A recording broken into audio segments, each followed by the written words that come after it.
오늘 주제가 감사의 챔피언이 되자입니다. 한번 따라 세보시죠. 감사의 챔피언이 되겠습니다. 네, 옆에 분에게 감사의 챔피언이 되시기 바랍니다. 네, 이제 오케스트라가 이렇게 합주 연주를 시작하려고 하면 다 다른 악기들이 모여 있죠. 수많은 악기들이 모여 있는데 그 상태로 연주가 시작될 수가 없습니다. 왜냐하면 다 각기 악기들의 가지고 있는 음이 다 다르기 때문이기도 하고, 그래서 음을 맞추는 조율의 시간이 필요한데, 이때는 오보의 라음에 맞춰서 모든 악기가 조율을 마친 상태로 드디어 오케스트라가 시작이 됩니다. 오늘 우리는 각자 다른 삶의 모습으로 우리의 나름대로 인생을 연주해 온 사람이죠. 여러분들은 다 여러분의 삶의 자리에서, 일터에서, 가정에서 여러분의 소리를 내면서 살아온 시간들을 보내왔어요. 오늘 이 시간에 우리는 하나님께 영광 드리는 거룩한 오케스트라의 합주를 올려드려야 되는데, 하나님의 거룩한 이 라함 감사에 맞춰서 다 일단 조율을 하신 상태로 이제 예배를 시작하시면 좋을 것 같아요. 지금 나는 무엇의 챔피언일까? 만약에 나한테 타이틀을 붙여서 야 너는 이 부분의 챔피언이야 라고 붙이면 어떤 챔피언의 타이틀을 나한테 붙일 수 있을까? 한번 옆에 분을 보시며 가까이 지내신 분들은 아마 아실 거예요. 저분은 이거의 챔피언이야. 저 사람은 불평과 원망의 챔피언 같아. 그러실 분도 있고, 어떤 분들은 야 저 사람 만나면 늘 부정적이야. 저 부정적 생각에는 진짜 챔피언이야. 또 어떤 분 만나면 늘 막 비판하는 분들이 있어요. 저 사람은 진짜 남을 비판하고 판단하는 데는 챔피언 같아.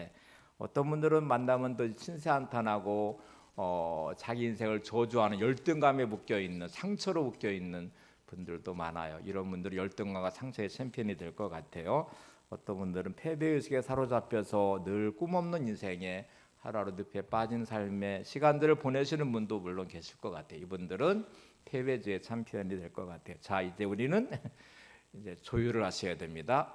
여러분의 모든 것을 다 멈추신 상태에 우리의 모든 인생에 우리의 소리를 멈추고 하나님의 거룩한 이 라흠 감사의 조율을 하신 다음에 이제 맞추시고 오늘 이 예배를 하나님께 올려드리시면 좋겠습니다. 지금 부른 찬양 한번 가사를 보세요. 당신은 소중한 사람, 당신은 존귀한 사람, 이 세상에 하나뿐인 당신은 내게 너무나도 소중한 사람. 그런 당신을 사랑해요. 그런 당신을 축복해요. 사랑받기 합당한 당신을 주의 이름으로 사랑합니다. 자, 이제 조율하는 시간을 좀 가져볼게요. 이 가사가 가슴에 와닿으신가요? 내가 정말 나는 소중한 사람이야. 나는 정말 존귀한 사람이야. 나는 정말 사랑받기 합당한 사람이야. 이렇게 하고 있는 이 말이 공허하게 들리시는 분도 많으실 것 같아요. 나는 진짜 존귀하지도 않고 소중하지도 않고 사랑받기 합당하지도 않은 사람 같아. 살면서 보여지는 내 모습이 참 초라하고 세상에서 나는 절대로 존귀하지도 소중하지도 않아요.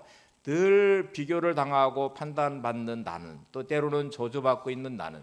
다니엘기도 올해 특별히 보니까 강사분들이 부모로부터 받은 학대 받은 분들이 꽤 많으시더라고요. 어마어마한 매를 맞고 학대를 당하면서 받은 상처들로 인해서 어린 시절이 참혹하리만큼 비참하고 청소년 시절이 비참하고, 어떤 분은 왕따를 초등학교부터 시작해서 중학교까지 왕따를 당하면서 또 부모님 아버님이 집을 나가서 돈 벌러 나가셨는데 돌아오지 않으시고 단칸방에 있다가 할 수 없이 이제 큰 부잣집에 가정부로 들어가셨는데, 그 안에 들어가서 처음에는 너무 좋았대요. 잠자리도 편안하고 먹을 것도 많고. 그런데 어느 순간부터 그 주인 쪽으로부터는 시선과 멸시가 도저히 감당이 안 돼서 가출하고 학교 안 다니면서 타락하는 모습. 그러다가 경찰서에서 2층에서 이제 아침을 맞이하고 창 밖으로 내려다 보이는 학교 가는 또래의 아이들의 모습, 또 이런 것들을 보면서 자기가 정말 비참하게 초라하게 느껴졌다는 분, 이런 여러분들의 간증을 들었는데, 참 세상에 비친 우리의 모습은 절대로 소중하지도 가치 있지도 않는 우리들의 모습입니다. 근데 여러분, 오늘 우리가 중요한 이유는 그런 우리를 하나님이 사랑하신대요. 그런 우리를 위해서 주님은 십자가를 지시고 우리를 구원하셔서 천하보다 귀한 영혼이라고, 너는 누구보다 소중한 나의 자녀야 라고 말씀하시고, 마옥과 같이 더럽혀진 추한 곳에 오신 주님처럼 오늘도 내 인생에 찾아오신 주님이 계시기에 우리는 그 소중한 하나님의 사람임을 고백하며 찬양을 올려드릴 수 있습니다. 그래서 저와 여러분 모두가 이런저런 모습에 얼룩져 있는 죄의 모습과 또 비교당하는 초라함과 세상에 이리저리 치워버린 우리의 인생의 상처난 모습을 가지고 오늘 이 자리에 와 있지만, 우리 모두가 거룩한 라음에 맞춰서 거룩한 이 오케스트라처럼 하나님을 찬양하는 이 거룩한 자리에 함께 있는데, 오늘 이 고백을 함께 드릴 수 있으면 좋겠습니다. 당신은 정말 소중한 하나님의 사람입니다. 당신은 누구보다 사랑받기 합당한 하나님의 사람입니다. 하나님이 나를 사랑하셨고 주님이 나를 사랑하셨기에 그 사랑을 함께 우리가 고백하며 이 찬양을 다시 한번 올려드리기를 소망합니다. 한번 다시 찬양하죠.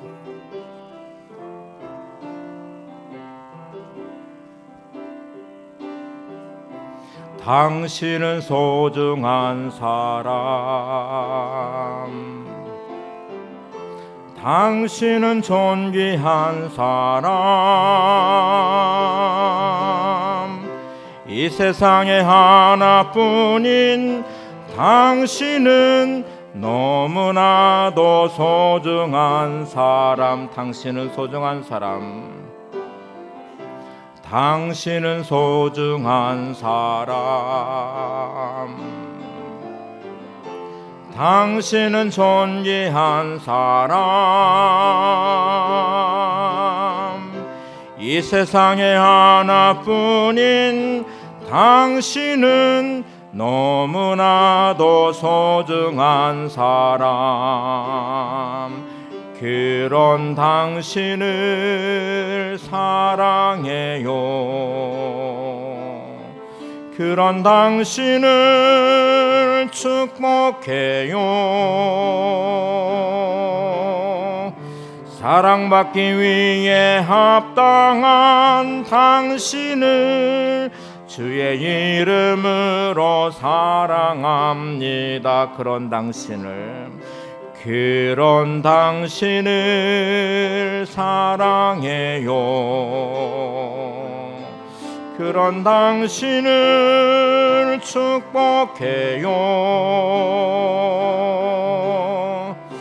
사랑받기 위해 합당한 당신을 주의 이름으로 사랑합니다.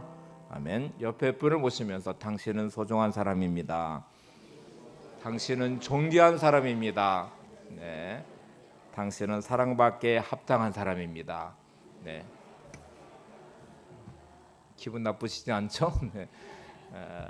어떤 행복한 마음으로 오늘 추수감사 주일입니다. 우리 이 땅을 만드신 하나님, 이 세상 만물을 창조하신 하나님을 찬양하도록 하겠습니다. 참 아름다워라 찬송가 478장입니다.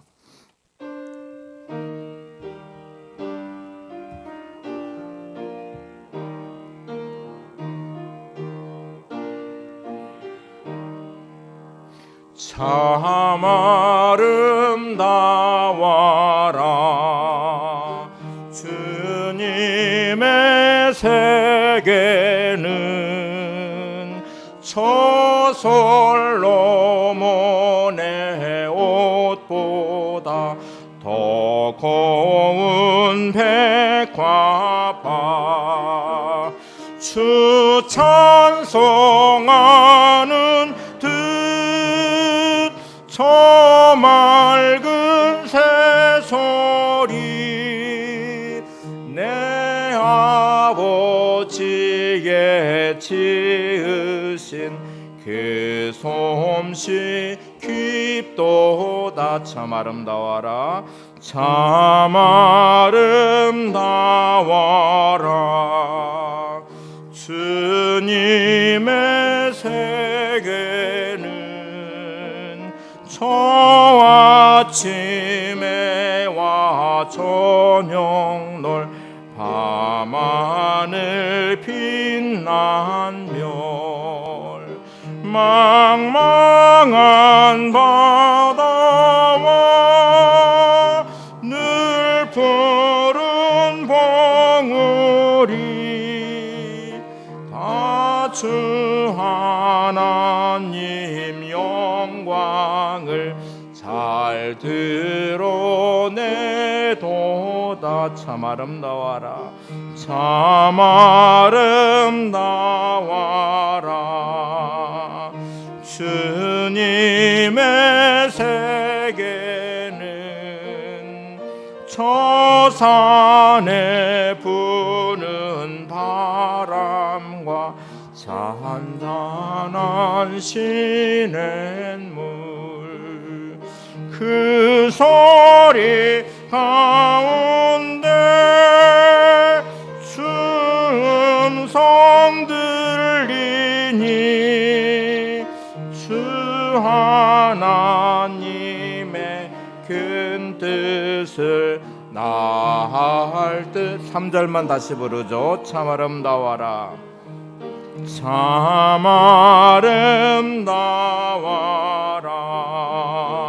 주님의 세계는 저 산에 부는 바람과 잔잔한 시냇물, 그 소리 가운데 음성 들리니 주 하나님의 큰 뜻을 다할 듯하도다.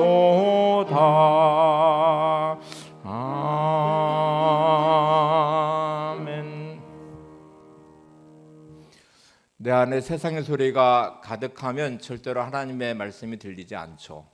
내 안에 내가 너무 가득 차 있고 가시 같은 내 마음을 가지고 있으면 다른 사람을 품을 수 있는 마음의 여유도 없을 뿐만 아니라 그 사람이 내 마음에 들어와 자리 잡을 수도 없습니다.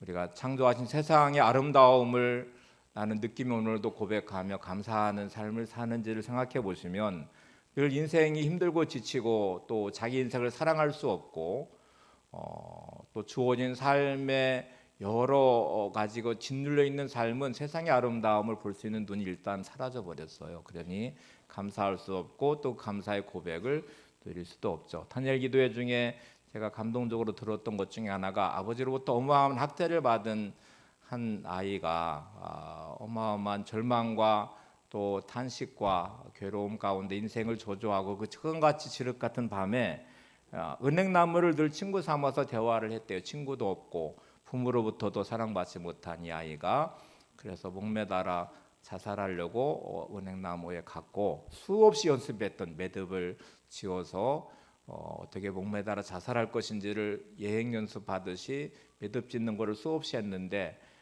그분의 표현대로 말하면 머리가 커서 안 들어가서 결국 그것도 안 도와줘 죽을 수도 없어서 탄식하며 막 절규하는데 그 다음에 떠오르는 아침에 태양 햇살과 함께 생전 처음으로 새소리가 귀에 들렸대요. 그리고 세상의 아름다움을 보기 시작해요. 그리고 드디어 하나님의 눈으로 창조된 세상을 보면서 그 아름다움 가운데 인생의 소망을 갖기 시작하고 다시 새로운 인생을 시작했다는 간증을 우리가 들었습니다.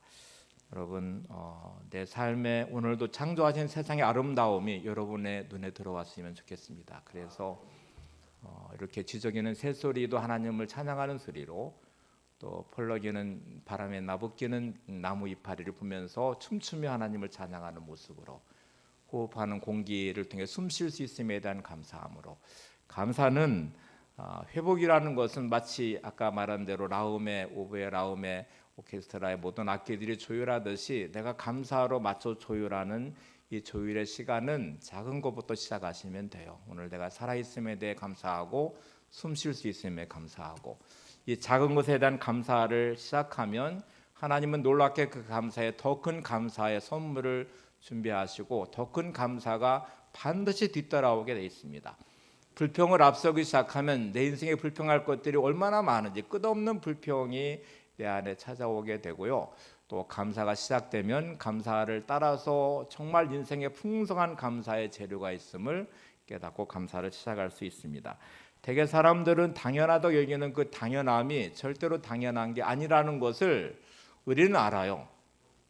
건강하다고 오늘 밥을 먹고 숨쉬고 걸어다니고 이렇게 생활하는 것이 지극히 당연하다고 생각했다가 교통사고를 당해서 병상에 누워 있고 보면 평범한 일상이 기적이구나, 그것이 정말 감사하구나 하는 것을 깨닫게 되죠. 여러분, 내가 작은 것에부터 감사가 시작되면 나는 진짜 감사할 게 없어요. 보면 내가 늘 불평과 원망할 것만 많아요 라고 말하지만, 여러분, 광야에도 감사할 거리가 많습니다. 광야는 결핍된 곳이기도 하지만 그곳에 풍성한 하나님의 은혜가 흘러넘치는 곳이기도 하거든요. 그러니 여러분, 광야 같은 인생의 시간에도 오늘 이 감사가 시작되고, 감사를 통해서 하나님이 주신 풍성한 그 은혜의 자리로 나가시고 하나님 예비하신 너무나 놀라운 인생의 선물을 늘 받아들이시는 삶이 되시기를 바랍니다.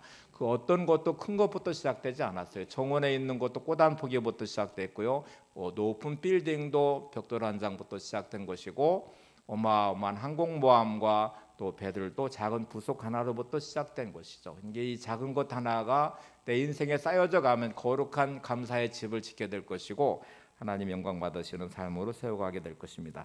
20세기 최고의 물리학자인 엘버트 아인슈타인의 말 중에 이런 말이 있어요. 인생에는 두 종류의 삶이 있습니다. 하나는 기적 같은 건 없다고 믿는 삶이요, 다른 하나는 모든 것이 기적이라고 믿는 삶입니다. 그런데 내가 생각하는 인생은 후자입니다. 두 종류의 삶이 있는데, 하나는 기적 같은 건 없어 라고 말하는 사람이고, 날마다 어떤 사람은 모든 것이 기적입니다 라고 말하는 사람이 있대요. 어떤 사람이 행복할까요? 후자의 삶이죠. 어떤 사람이 감사할 수 있을까요? 물론 후자의 삶을 받아들이는 삶입니다.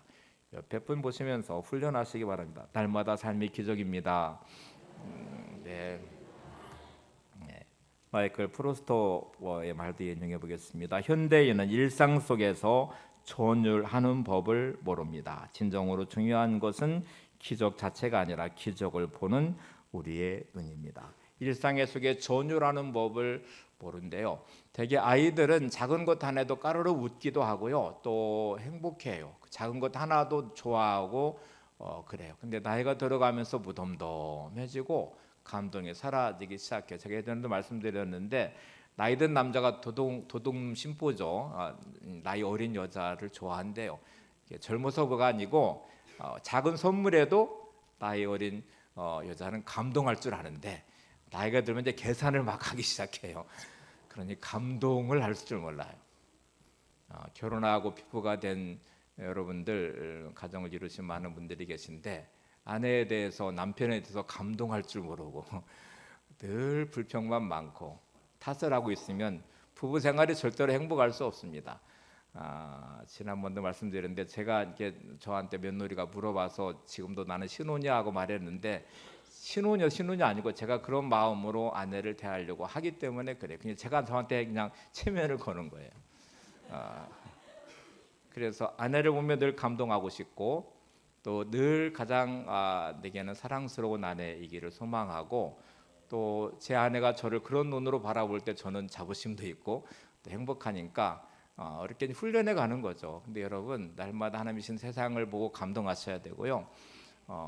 아내를 보시고 화장을 했던 민낯이든 또 예쁘게 꾸미던 했던 잠옷바람이든 여러분의 눈에는 가장 아름다운 아내이고 가장 멋진 남편일 수 있기를 바랍니다. 제가 목회할 때 여러분은 내게 최고의 성도입니다 하고 제가 한다고 말씀드렸는데, 그것도 제가 목회의 중요한 제 목회의 철학이기도 해요. 저한테는 여러분이 최고의 성도여야 돼요. 그래야 목회자의 마음을 잃지 않아요. 그분에게 어떤 모습이 보이든지 간에, 또 누구와 비교하지 않고 그분의 모습 안에 하나님이 주신 가장 아름다운 모습을 찾아보려고 하고, 내가 선택하지 않고 하나님이 보내주신 분에게 내게는 가장 소중한 분이며 제게는 최고의 성도여야 합니다. 여러분에게 저는 최고의 목사여야 돼요. 다른 게 목사님보다 뭐 설교도 못하고 뭐도 못하고 뭐 이렇게 평가하면 여러분이 불행한 거예요. 은혜 받을 수가 없으니 불행하고, 하나님 말씀을 전하는 통로가 저를 통해서 주시는데 그 말씀이 차단되니까 불행한 것이니까, 여러분한테 저는 최고의 목사여야 됩니다. 그래야 행복한 신앙생활을 하실 수 있어요. 오늘 이 시간 여러분 각자가 가장 소중한 사람이며 가장 아름다운 사람임을 고백하고, 또 이 일상의 시간들이 내 인생에는 최고의 하루였어야 됩니다. 어느 분들과 대화해 보면 늘 과거에 회상을 하면서 과거 탓만 하시는 분이 많고 현재를 비관해요. 어떤 분들은 미래 희망 없음을 말하면서 오늘을 절망해요. 이게 가장 인생을 잘못 사는 사람이에요. 오늘은 내 인생의 최고의 날이에요. 오늘은 하나님이 내게 주신 최고의 날이며 오늘 내가 만나는 사람은 내 인생의 최고의 사람이며 가장 소중한 사람이고 오늘 내가 하고 있는 일은 내 인생의 가장 중요한 일을 맡긴 하나님의 주신 소중한 일을 하고 있는 사람입니다. 여러분 식물인간에게는 손가락 하나만 움직이는 것도 기적이라고 말할 거예요. 중환지실에 산소호흡기를 끼신 분들은 작업하는 순간에 기적이라고 말할 거예요. 여러분 우리 기적 같은 인생을 오늘도 살고 있음을 아십니까? 옆에 분에게 당신은 기적 같은 인생을 살고 있습니다. 로버트 슐러 목사님의 말을 인용해 볼게요. 하루에 수백만 가지의 기적이 일어나지만 그 기적을 기적으로 믿는 사람에게만 기적이 됩니다. 네, 오늘 이 귀한 마음 있기를 바랍니다. 감사 찬양 부를 텐데요.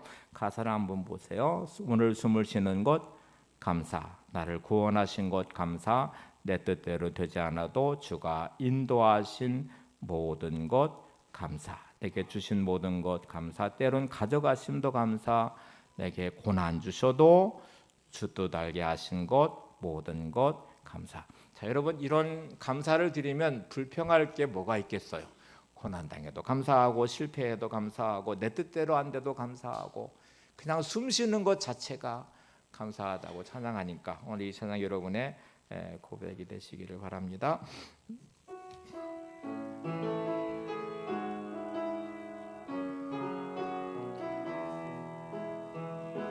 오늘 숨을 쉬는 것 감사, 나를 구원하신 것 감사, 내 뜻대로 안 돼도 주가 인도하신 것 모든 것 감사, 내게 주신 모든 것 감사, 때론 가져가심도 감사, 내게 고난 주셔서 주 뜻 알게 하신 것 모든 것 감사, 주님 감사해요, 주님 감사해요, 내가 여기까지 온 것도 은혜입니다. 주님 감사해요, 주님 감사해요, 나를 사랑하신 주 사랑 감사함, 항상 주 안에 있음 감사, 항상 주 안에 있음 감사, 참된 소망 주심도 감사,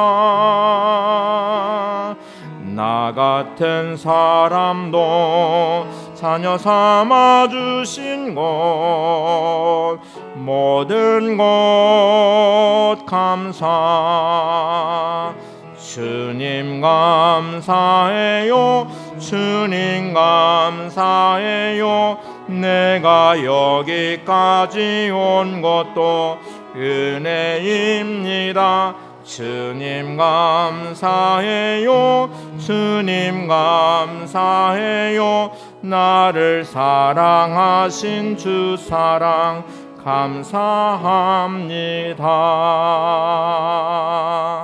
자, 오늘 주제가 감사의 챔피언이 되자고 말하는데 챔피언이 되려면 일단 프로가 되셔야 되는데 아마추어와 프로가 있습니다. 아마추어는 그냥 취미 삼아 하는 것이고 프로가 되는 순간에 자신의 인생을 걸고 이제 직업이 되고 거기에 인생의 비전과 꿈을 놓고 그 일에 전심전력을 하는 거잖아요. 자, 이제 훈련도 하고 정말 이렇게 막 열심히 뭔가를 해서 아마추어를 뛰어넘어 프로가 되는데 아마추어와 프로의 차이를 어떤 분이 이렇게 구분했는데 저는 이게 참 가슴에 와닿았어요. 아마추어는 그날의 운에 따라 이기기도 하고 지기도 하지만 프로는 실력에 따라서 이기고 진다. 인생의 아마추어는 감정 따라 반응하기 시작합니다. 그러니까 늘 일면서 좋은 일 있으면 막 미소를 짓고 주변에 막 마음이 넓어져서 칭찬도 많이 하고 하여튼 그래요. 근데 조금만 힘들어지면 짜증이 나기 시작하고 불평과 원망이 시작되는데, 그러니까 종잡을 수가 없어요. 인생을 종잡을 수 없는 사람. 그리고 뭔가 이렇게 운에 맡기면서 뭐 이렇게 자신의 인생 실력이 아니라 운에 맡겨서 뭔가를 하려고 하는 아마추어 같은 사람들이 있는데, 프로는 실력에 따라서 경기의 성공과 실패가 결정될 것입니다. 여러분 감사의 프로가 되셔야 돼요. 그래서 어떤 상황과 어떤 문제에 있든지 나는 감사를 하는 사람이 되겠다. 그거를 일상에서 끝없이 훈련해서 나는 이제 인생의 아마추어를 넘어서 인생의 프로가 될 거야. 전문 직업인이 되는 것처럼 나는 다른 건 몰라도 감사에는 프로가 될 거야. 그래서 내가 모든 삶의 자리에 내 입술에서는 불평과 원망이 절대로 나오지 않도록 차단할 것이고, 내 마음속에부터 회복시킨 다음에 내 입 밖에 나온 언어는 모든 순간에 감사의 고백을 하는 감사의 프로가 되고 싶습니다. 이렇게 고백하셔야 돼요. 자, 조율을 하셔야 됩니다. 옆에 분에게 감사의 프로가 되시기 바랍니다. 감사의 프로가 되겠습니다. 네. 자, 이제 지켜봐 주십시오. 저 서로를 지켜보세요. 감사의 프로가 된다고 이제 했으니까 감사의 프로가 되셔야 되는데, 이것도 예전에 제가 드린 얘기인데, 이렇게 닭은 목의 기능이 물을 삼킬 수 있는 기능이 일단 없어요. 이게 기능이 없다는 게 참 문제인데, 닭은 어떻게 해결할까요? 물하고 먹으면 하늘을 쳐다봐요. 그리고 그거를 삼켜요. 그것도 지혜거든요. 저와 여러분에게는 감사의 능력이 일단 없습니다. 죄성이 만들어낸 삶은 이기적이고요. 자기중심성을 가진 순간에 모든 것은 자기한테 있기 때문에 절대로 감사할 수 없어요. 에덴 동산에 죄가 들어오니까 그 좋은 에덴 동산에 부족한 것이 하나도 없는 그 동산에도 결핍되다고 생각하는 순간에 사단의 꾀임에 넘어간 아담과 하와는 타락하거든요. 그러니까 늘 우리는 삶의 어떤 것에 결핍이 늘 존재하게 되고, 그러니 감사할 수 없는 현실이 우리의 삶이에요. 그러니 감사 기능이 일단 없습니다. 없으니 감사의 프로가 되시려면 어떤 것든지 내가 머금고 하나님을 향해 쳐다보며 저를 따라서 해보세요. 그래도 감사합니다. 네, 어떻게 하셔야 돼요? 모든 문제를 다 끌어안고 머금은 다음에, 이거 소화시키기가 어렵기도 하고 절대로 삼킬 수 있는 능력이 내게 없지만 닭과 같이 하늘을 쳐다보듯 하나님을 바라보면서 그래도 감사합니다. 이렇게 고백하셔야 됩니다. 자, 프로 선수들 중에는 더 탁월하면 이제 대표 선수로 발탁이 돼요. 오늘 우리는 감사의 대표 선수 네 사람을 보려고, 너무 잘하는 분들이고요. 이분들은 각기 분야에서 자기 주 종목에 하나님 나라의 감사의 대표 선수였고, 그리고 그 부분에 챔피언까지 된 분들이니까 한번 살펴보도록 하죠. 사도 바울에게는 가시감사라고 붙일 수 있는데, 이 부분에 단연 챔피언입니다. 다니엘은 벼랑 끝 감사, 벼랑 끝까지 몰려서 죽음을 맞닿은 그 시간에도 그 감사의 고백을 드렸던 벼랑 끝 감사의 챔피언이고요. 욥은 원점 감사, 다시 시작하는 원점으로 되돌려 놓고 그 순간에 하나님을 찬송하며 감사할 수 있는 원점 감사의 챔피언이었고요. 다윗은 전천후 감사라고 이름 붙였는데, 하여튼 모든 상황 안에서 감사할 수 있는 전천후 감사의 챔피언입니다. 한번 살펴보죠. 사도 바울 뭐의 챔피언이에요? 가시감사의 챔피언이에요. 사도 바울은 예수님을 만나고 전도자가 되고 이방인의 사도가 된 이후에 말할 수 없는 고난이 시작됐습니다. 사도 바울은 출생 자체가 부잣집이었어요. 태어나자마자 로마의 시민권자였거든요. 아버지가 어마어마한 부자라는 말이에요. 돈을 주고 시민권을 살 만큼. 그래서 다소에 살지만 예루살렘에 유학까지 보냈고, 그 당시에 최고의 랍비였던 가브리엘 문화에서 최고의 수제자로 공부를 했기 때문에 완벽한 특권층에 상위 1% 안에 들어가는 완벽한 특권층의 사람이었고, 그의 미래가 보장돼 있는데, 예수님을 만나고 나서 그 모든 것을 배설물처럼 버렸대요. 그리고 어마어마한 고난을 당하기 시작하는데, 복음을 전하면서 대접받기보다는 수많은 매를 맞고 감옥에 갇히고 수많은 굶주림과 바다에서 빠져서 사경을 헤매기도 하고 이런 너무너무 많은 일을 당했는데 그럼에도 불구하고 바울의 입에서 끝없는 감사가 울려 퍼지기 시작했습니다. 특별히 옥중서신이라고 하는 감옥에 갇힌 순간에도 그는 기쁨과 감사를 놓치지 않았습니다. 데살로니가전서 2장 13절에 끊임없이 감사하라고 말하고요. 에베소 5장 20절에 범사에 우리를 주 예수 그리스도의 이름으로 항상 아버지 하나님께 감사하며 골로새서 3장 15절에 감사하는 자가 되라고 말합니다. 감옥에 갇혀 있으면서 감옥 밖에 있는 자유한 사람들을 향하여 감사하라고 말합니다. 병들어 있으면서 건강한 사람들을 향하여 감사하라고 말합니다. 배고픔과 굶주림에 극심한 가난에 있으면서도 부유한 자들을 향하여 감사하라고 말합니다. 특별히 사도 바울은 몸에 병이 있었어요. 그 병은 찌르는 가시와 자기를 찔러서 이거를 몸의 가시라고 스스로 표현했습니다. 여러분, 몸에 가시가 찔리는 순간에 그 통증과 고통은 어마어마하게 다가올 수 있죠. 그런 가시 같은 것들이 자기 인생의 많은 것들을 막고 있고 불행하게 만들 것 같아서 하나님께 3번 간구하며 기도하고 이 가시를 제거해 주기를, 이 질병을 치료해 주기를 기도했어요. 근데 하나님의 응답은 내 은혜가 내게 족하다 하는 응답이었습니다. 응답해 주시지 않는 상황 안에서 감사할 수 있을까? 내가 몸이 병들어서 무너져가고 있는 상황에서 감사할 수 있을까? 주어진 삶에서 실패와 정말 희망 없는 미래 안에서 그 늪에 빠지듯 허우적거리면서 나는 감사할 수 있을까? 되게 이렇게 힘든 상황에 감사가 이제 사도 바울이 할 수 있는 감사의 중요한 모습이었는데, 여러분, 섭섭한 일 하나는 내 모든 감사를 삼켜버려요. 이 상아리만큼 감사할 것들이 참 많은데 힘든 것 하나가 내 인생 전체를 삼켜서 불행하게 만들어요. 가시 박힌 손가락에 가시 하나의 통증이 온몸을 다 고통스럽게 하듯이 그 하나의 섭섭함이, 또 하나의 문제가, 하나의 고통이 내 인생 전체를 불행하게 만들어요.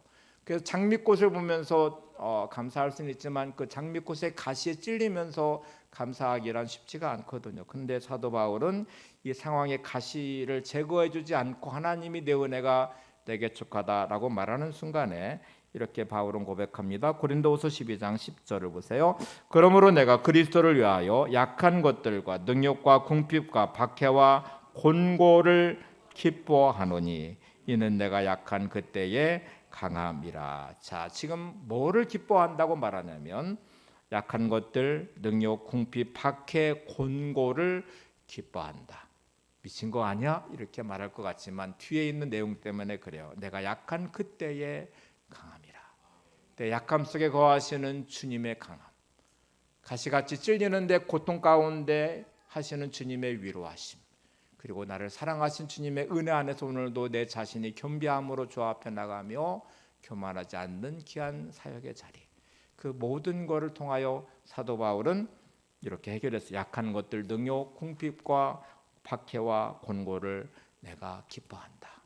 기뻐하니 그 안에서 감사할 수 있고요. 감사하니 그는 이렇게 말합니다. 이 고난이 감사할 수 있는 이유는 그리스도를 위하기 때문에 그래요. 약한 그때 강할 수 있기 때문에 그래요. 오늘 여러분의 삶의 자리에서 주님께 초점이 맞춰진 삶에 그럼에도 불구하고 하나님, 이 가시 같은 고통과 아픔 속에서도 하나님을 의지하게 하시니 감사합니다. 하나님을 찾게 하시니 감사합니다. 그 약함 때문에 내가 교만하지 않고 오늘도 겸비함으로 주 앞에 나갈 수 있음에 감사합니다. 오늘도 내가 믿음 지키며 오늘 가정을 지켜가고 내 일터에서 충실하게 살아가는 오늘이 있기에 내가 감사할 수 있습니다. 이렇게 고백하시면 오늘 사도 바울 같은 가시감사의 자리로 갈 수 있습니다.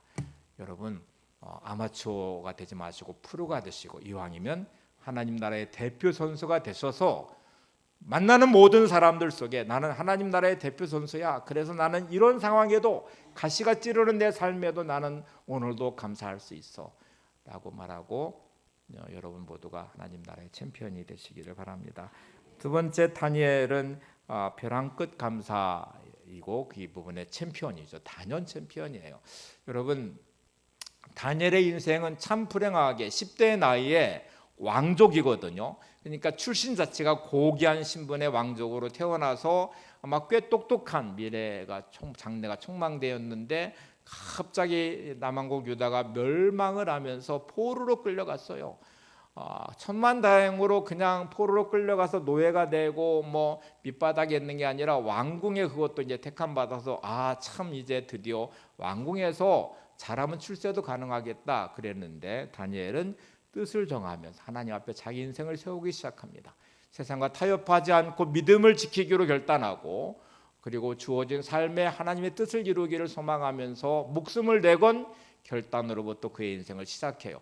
이때 성경은 드디어 다니엘의 인생을 주목했어요. 여러분 성경 보면 놀랍게도 믿음의 결단을 하는 순간에 하나님은 주목하기 시작한다는 걸 아셔야 돼요. 모세의 인생을 보시면 하나님은 80세가 될 때까지 기다리셨다가 드디어 부르시면서 주목하기 시작하시잖아요. 그러니까 우리 인생은 믿음의 결단을 하는 게 중요합니다. 우리 전한길 강사에 대한 이제 간증도 들었는데 진짜 사업이 망하고 25억 빚을 떠안은 순간에 그가 세운 10가지의 원칙과 함께 나는 절대로 무너지지 않을 것이다. 나는 나를 지켜낼 것이고 부정적으로 생각하지 않을 것이며 쭉 했던 그의 열거를 보세요. 믿음을 지키면서 자신의 삶이 무너지지 않는 순간에 새로운 기회가 생긴 것이고 또 하나님을 통한 인생의 길이 열린 것처럼 그런데 다니엘은 뜻을 정하면서 하나님이 주목했고 그걸 통해서 왕의 눈에 들어서 관직에 올라가기 시작했고요. 또 그곳에 총리까지 됐어요. 근데 오늘 본문을 보려고 하는 부분은 그거를 뛰어넘어서 이 바벨론이 바사메대 제국, 페르시아 제국의 멸망을 당했어요.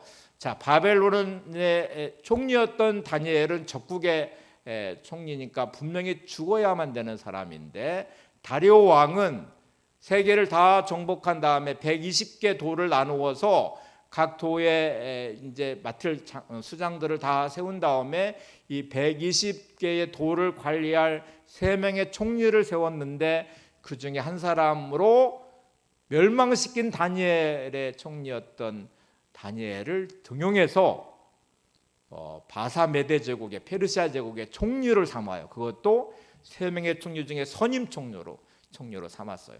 자, 다른 2명의 총리를 비롯해서 밑에 있는 신하들은 무슨 생각을 할까요?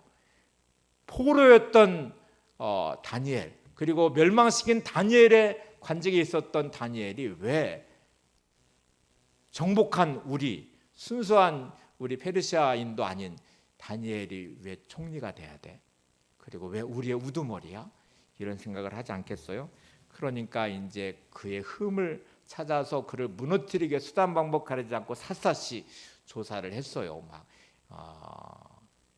아무리 조사해도 다니엘에게 어떤 흠도 찾을 수 없어서 딱 하나 봤더니 다니엘의 습관 중에 하나가 매일 하루에 3번씩 창문을 열고 예루살렘을 향하여 기도를 하고 있는 다니엘을 봤어요. 그래서 이상한 법 하나를 만들었죠. 30일 동안 왕과 그 어떤 신에게도 기도하거나 절할 수 없다는 이상한 법을 만들어서 이제 조서를 왕의 승낙을 받아서 그 법을 반포를 했습니다. 다니엘은 알았어요. 이 법은 나를 죽이기 위한 법이구나. 이 법은 내가 하루에 3번씩 기도하는 것을 문제 삼아서 나를 무너뜨리기 위한 법이구나.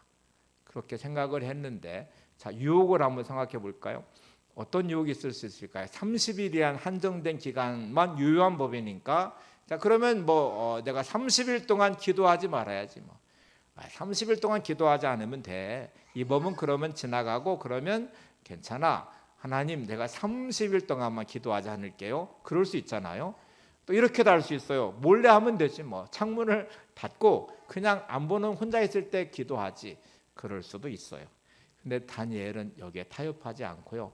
이렇게 기도를 시작합니다. 다니엘 6장 10절을 보겠습니다.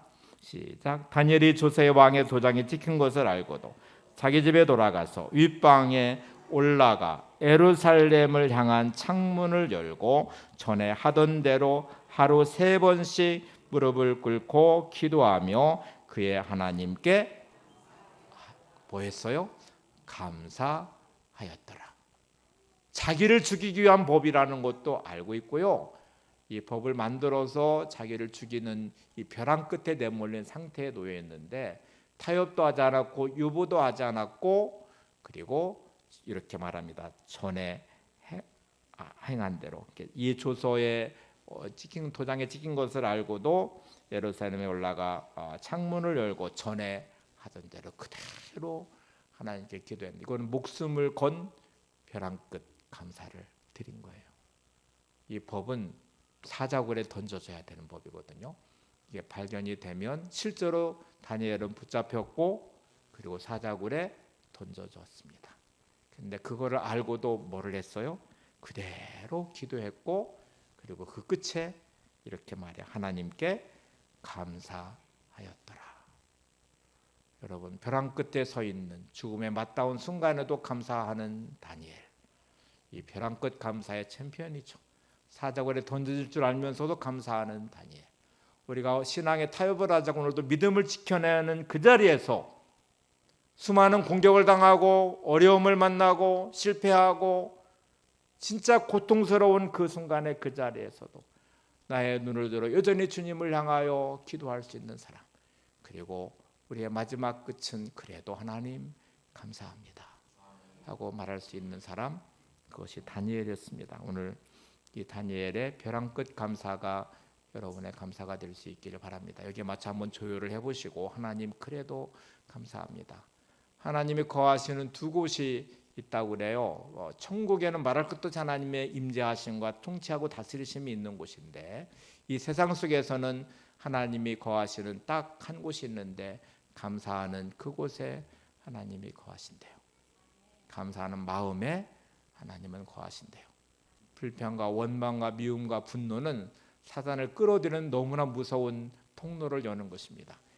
여러분의 문을 활짝 열고 도둑들에게 야 가서 우리 거 다 훔쳐가라 그러는 것죠. 여러분의 마음을 활짝 열고, 불평과 원망은 마음을 활짝 열어서 주님을 환영하지 않고 주님을 배척하고 사단을 끌어들여서 내 인생을 유린하도록 만드는 무서운 통로를 여는 거예요.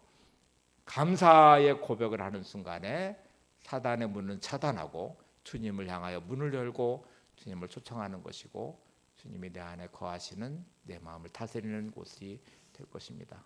여러분, 마음에 감사의 마음을 가지시고 주님이 임재하심 있는 인생으로 승리하시기를 바랍니다.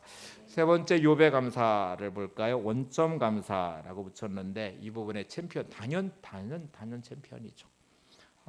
욥의 시작은 사단과 하나님과의 대화로부터 시작되는데, 하나님의 칭찬하시는 걸 보면 사단이, 욥은 하나님이 그렇게 많은 복을 주시니까 그렇게 신앙을 잘 지키는 것이죠. 있는 거를 빼앗아 보세요. 그러면 욥은 분명히 불평하고 원망하고 그러면서 인생을 저주할 거예요 라고 말해서 진짜 욥에 있는 거를 다 걷어가요.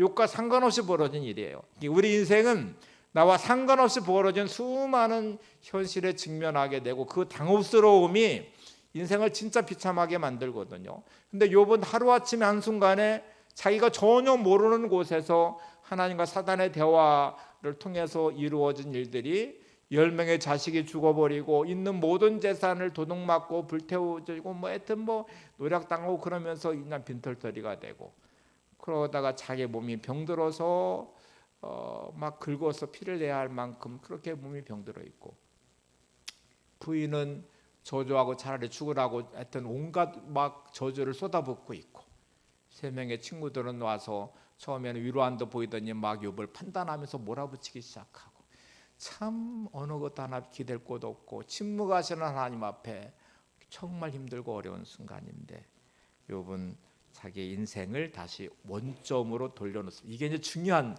신앙의 방식이에요. 원점이라는 단어는 시작이 되는 출발점이라는 뜻입니다. 그러니까 다시 어디로 돌려놔요? 시작됐던 첫 자리로 딱 돌려놓는 거예요.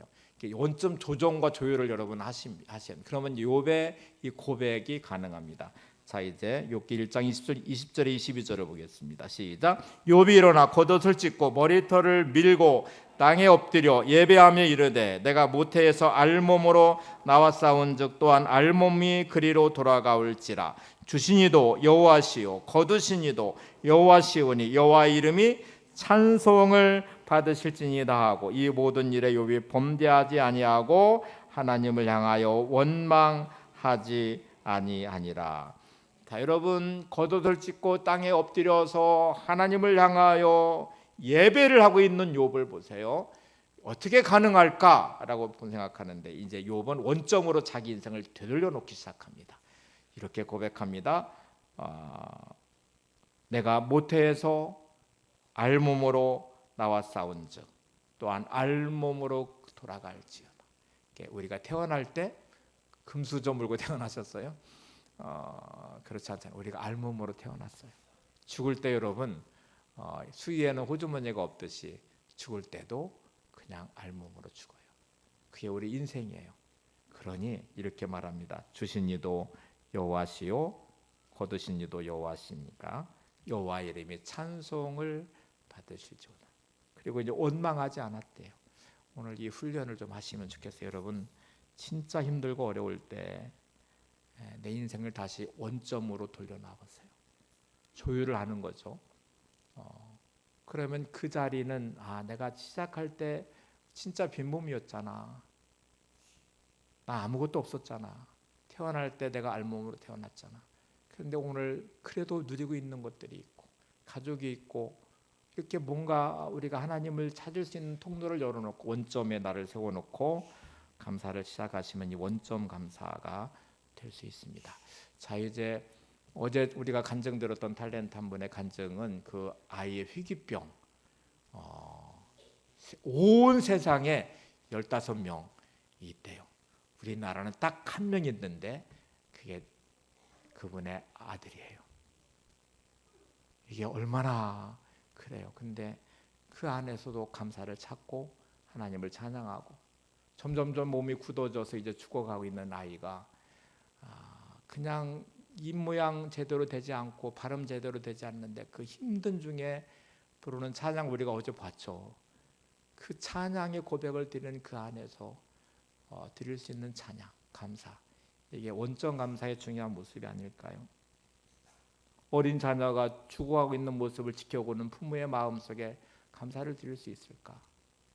세상에 치료할 수도 없고 치료약도 불가능하고 우리나라에 딱 한 명 있는 희귀병이 내 아이예요.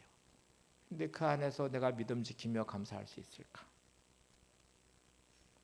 여기저기 막 이력서를 내보지만 수십 군데에서 떨어지고 취직이 안 되는 우리 청년들 그래도 감사할 수 있을까?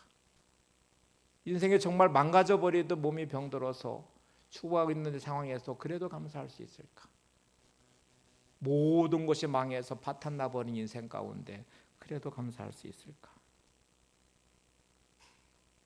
여러분 이 안에서 감사를 찾는 조율의 유일한 방법은 하나님께 내 시선을 맞추고 내 인생의 조율을 시작하는 것입니다. 욥과 같이 원점으로 돌려놓는 조율을 시작하고 그 자리에 서는 순간에 하나님을 찬송할 수 있고 그래도 하나님 감사합니다 라고 고백할 수 있을 것 같아요. 교통사고로 아들을 잃은 한 부모가 있었어요. 목사님이 너무 걱정이 됐어요. 그것도 외아들인데 그 20살에 이제 좋은 대학에 들어가서 미래가 촉망되는 그 아들이 음주운전자의 사고로 생태 같은 목숨을 잃었어요. 너무 걱정이 됐고 장례를 치렀고 그 다음 주일에 목사님 예배 강단에 봉투 하나가 올라와 있었어요. 너무너무 두툼한 봉투에 나중에 보니까 보상으로 받은 전액을 감사헌금으로 올리면서 이렇게 썼습니다. 좋은 아들을 20년간 우리 곁에 주심을 감사합니다. 그리고 아들의 영혼을 받아주심을 감사합니다. 그 아들의 목숨값의 보상금 전체를 올려드리면서 드렸던 고백이에요. 원점 감사의 모습이 아닐까요? 여러분 지금 가장 힘들고 어렵다면 그 순간에 다시 원점으로 조정을 시작하시고 거기서부터 감사를 고백해 보시기 바랍니다. 하나님은 그 욥을 회복시키시죠. 그 욥을 하나님은 사랑하셨고 욥을 통해서 우리 인생의 그 어떤 고난 앞에도 하나님이 계심을 잊지 말아라. 그 끝에 하나님의 회복이 있음을 잊지 말아라. 그리고 하나님의 영광과 역사하심이 있음을 잊지 말라고 말씀하십니다. 오늘도 내 삶에서 오늘 욥을 통해서 원점 감사를 할 수 있는 사람이 되도록 불평과 원망을 좀 멈추시고 하나님께 내 인생을 맞춰서 조율을 시작하시고 오늘 욥처럼 주신 이도 여호와시요 거두시는 분도 여호와십니다. 그 하나님이 찬양 받으실 것입니다. 그 고백하는 원점 감사의 챔피언이 되시기 바랍니다. 자, 이제 마지막 다윗으로 가보겠습니다. 전천후 감사라고 붙였어요. 전천후 감사의 챔피언인데, 전천후란 말은 눈이 오나 비가 오나 뭐 좋을 때나 나쁠 때나 막 그 모든 순간에 모든 조건과 상관없는 감사가 전천후 감사예요. 대부분의 사람들은 다윗의 화려했던 왕이 된 이후에 그의 삶을 부러워합니다. 그리고 이렇게 우리는 말합니다. 야, 그 정도 하나님이 축복해 주셨으면 감사할 만하지. 뭐 목동으로 태어나서 뭐 부모로부터 인정받지 못했던 그가 한 나라의 왕이 됐으니 뭐 얼마나 감사할까라고 말하는데, 놀랍게 성경은 시편의 대부분의 기록은 가장 극심한 고난 중에 드렸던 감사이고요, 찬양이에요.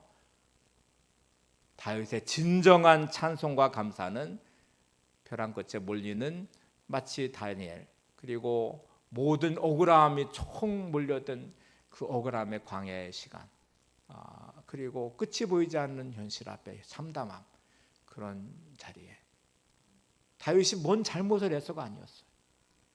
단지 충성스럽게 믿음으로 반응하고 골리앗을 물리치고 하루아침에 영웅이 되고 이스라엘의 장군이 된 다음에 승승장구하고 하는 모든 것들은 목숨을 건 전쟁을 하면서 결국 나라를 지켜갔던 다윗에게 다가왔던 것은 사울의 뜨거운 비난의 시기의 시선이었고 질투의 시선이었고, 어느 순간부터 사울에게 다윗을 죽이기로 하면서 다윗은 도망자가 될 수밖에 없었습니다. 그 도망자의 시간들이 광야에 숨어 있지만 포기하지 않는 사울왕은 2,000명의 군대를 동원해서 끝까지 추격을 해요.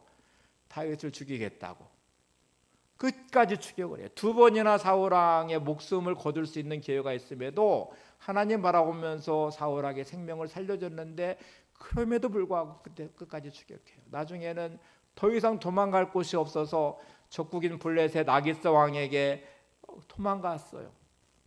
신하 중에 하나가 다윗을 알아본 상태가 되니까 침을 질질 흘리며 미친 채 하면서 생명을 연명해야 될 만큼 진짜 비참한 순간에도 처한 다윗이었는데, 놀랍게 시편의 고백은 그 참담한 현실 앞에 씨름하며 하나님께 매달리고 있는 다윗, 그리고 하나님을 찬송하고 있는 다윗, 그리고 감사를 놓치지 않고 있는 다윗을 보게 됩니다. 시편 57편 6절에서 9절을 한번 볼게요. 그들이 내 걸음을 막으려고 그물을 준비하였으니 내 영혼이 억울하도다. 그들이 내 앞에 웅덩이를 팠으나 자기들이 그 중에 빠졌도다. 셀라. 하나님이여, 내 마음이 확정되었고 내 마음이 확정되었사오니 내가 노래하고 내가 찬송하리이다. 내 영광아 깰지어다. 비파야 수금아 깰지어다. 내가 새벽을 깨우리이다. 주여, 내가 만민 중에 주께 감사하오며 문나라 중에서 주를 찬송하리이다. 자, 바울의 이 다짐과 선언을 잘 보세요. 지금 앞에 있는 구절은 절대로 감사할 수 없는 너무나 억울한 고통스러운 구절이거든요. 그들이 내 걸음을 막으려고 그물을 준비했대요. 내 영혼이 억울하대요. 그들이 내 앞에 웅덩이를 팠대요. 하나님은 내 마음이 확정되었고 내 마음이 확정되었으니, 이런 상황에도 하나님, 제가 내 마음을 절대로 빼앗기지 않을 것입니다. 내 마음을 지키겠습니다. 확정되고 확정되었는데 그 억울함의 자리, 그 고통의 자리, 그 비참의 자리에서도 내가 하나님을 노래하고 찬송할 것입니다. 이렇게 말하면 또 내가 새벽을 깨우겠습니다. 여러분, 우리가 어떻게 새벽을 깨워요? 닭이 운다고 새벽이 오는 게 아니잖아요. 근데 지금 다윗의 의지를, 신앙의 결단을 한번 보세요. 어둠에 묶여서 끝내지 않겠다는 말이에요. 하나님이 주시는 그 창조의 새날을 보기 위해서 하나님, 내가 새벽을 깨우겠습니다.